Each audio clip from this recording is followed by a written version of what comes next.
So డయాబెటీస్లో మనం 2 రకాలండి, type 1, type 2. Type 1 వచ్చేసి juvenile diabetes. చాలామందికి చిన్న పిల్లల్లో మనం ఈ సమస్య చూస్తున్నాము. సో వాళ్ళకి ఆటో ఇమ్యూన్ డిసార్డర్స్, అంటే వాళ్ళ బాడీలో రోగ నిరోధక శక్తి కంప్లీట్గా డిఫెక్టివ్గా మారిపోయి, అది కంప్లీట్గా ఆటో ఇమ్యూన్ సిస్టమ్ అంటే ఇమ్యూన్ సిస్టమ్ అటాక్ చేసి ప్యాన్క్రియాస్ని డ్యామేజ్ చేయడం వల్ల ప్యాన్క్రియాస్లో సడన్గా ఇన్సులిన్ ఉత్పత్తి అనేది విపరీతంగా పడిపోతుంది.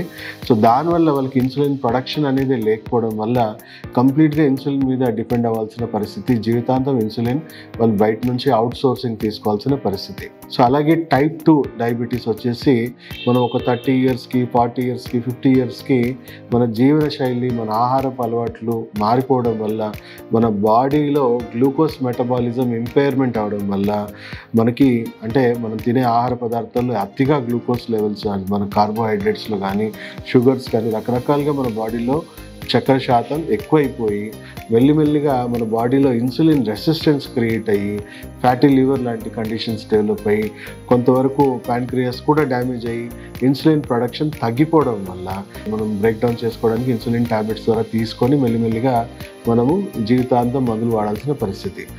సో ఫస్ట్ ఆఫ్ ఆల్ నేను చెప్పినట్టు ఇది జీవనశైలి వ్యాధే, ఇది ఏమీ వైరస్ బ్యాక్టీరియాతోని వచ్చిన సమస్య కాదు.